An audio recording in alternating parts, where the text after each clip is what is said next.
And if you do have people that are working for you that are struggling, what have you found is the best thing to do? And especially now, I know a lot of people in Australia, we're still being really hit hard with COVID lockdowns. We're all in lockdown now. We've been in Hmm. lockdown for months. It's a tough time, and people are very much in breaking point. Yeah, including the people in positions of responsibility. They're Absolutely. human. So, I always say, be the leader you wish you had, which has nothing to do with hierarchy. You know, you can also go up to your boss and say, you can call them privately and say, hey, you were really harsh today at the meeting. You know, are you okay? Mm, I'm worried about you. It goes up as well as it goes yeah. down, Uh, um, and and and I think we've become more aware because of COVID of issues of mental health. We've become more aware of issues of stress and anxiety uh, uh, because of COVID, and um, I think many of us have really started to recognize that I think we'd rather have more time than more money. Mm, Um, that um, to have someone recognize that we're human and that we have human foibles and human troubles actually feels good. And I think the most important thing, the greatest lesson we can learn in these times, is the responsibility we have to each other. And one of the great things about COVID is that when it first struck, the number of people, especially ones in leadership positions, who, whether they were effective or ineffective leaders prior to COVID, they allowed their humanity to come out. In other words, they picked up the phone, they called each team member and said, "Are you okay? How are you doing?" mm. Well, that's just called good leadership, and it doesn't take a global pandemic to bring that out. I wish that existed before, and I hope it remains after. And it's not a temporary thing just during quote unquote these hard times. It should be something all the time. But the more we feel that we have someone in our corner, Yeah. I think that's essential. I'll tell you a story. So when COVID first struck, we, like many organizations, had to pivot.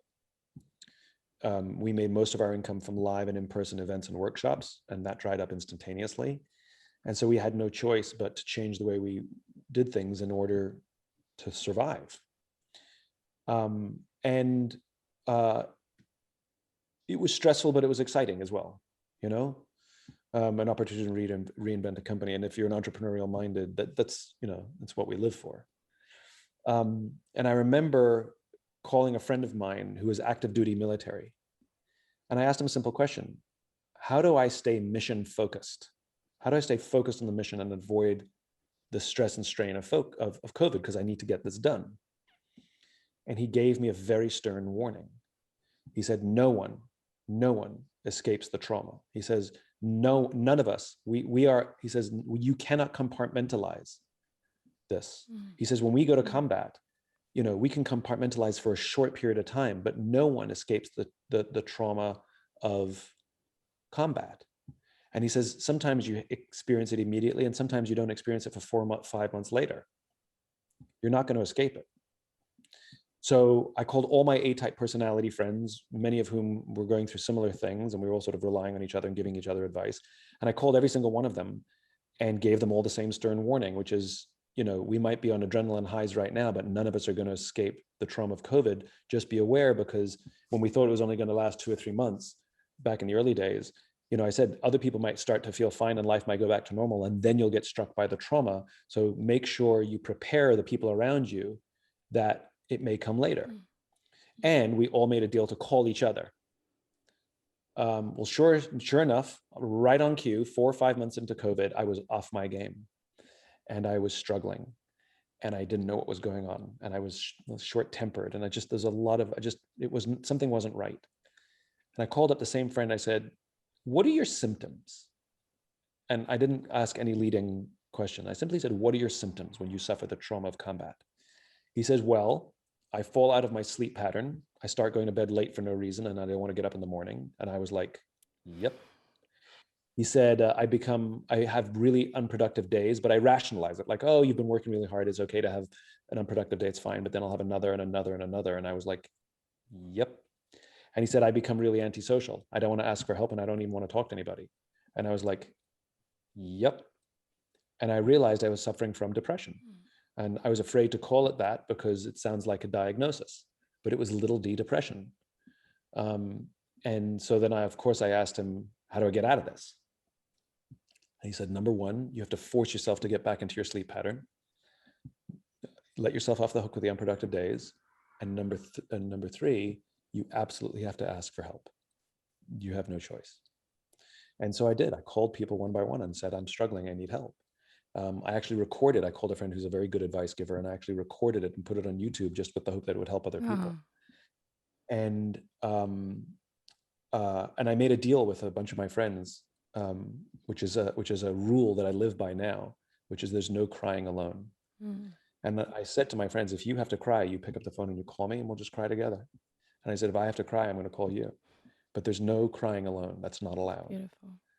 Um, and I I I managed it. I went through it, and I went through it not alone. I went through it with the love and care of people next to me. And I have to believe that if I hadn't had that, that it either would have lasted a lot longer or gotten a lot worse. And this is what goes right back to the beginning of the conversation we started with, which is none of us is strong enough to do this thing called life or career alone. Yeah. We're just not.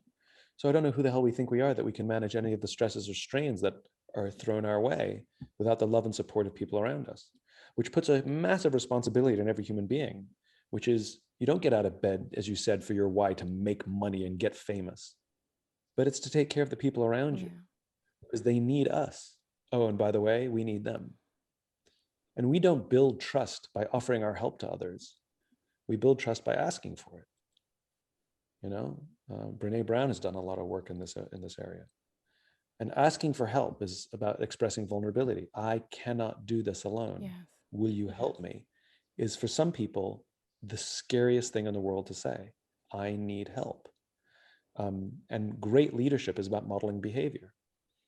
And if a leader acts all tough all the time and pretends to have all the answers all the time, it actually backfires because then all the other people who don't feel the same way start to think that it's them because they see their boss that always has everything figured out, always happy, always in charge, always got everything right. And I don't feel that way, then it must be me. And so I think it's essential for leaders to say, hey, I'm struggling. Yes.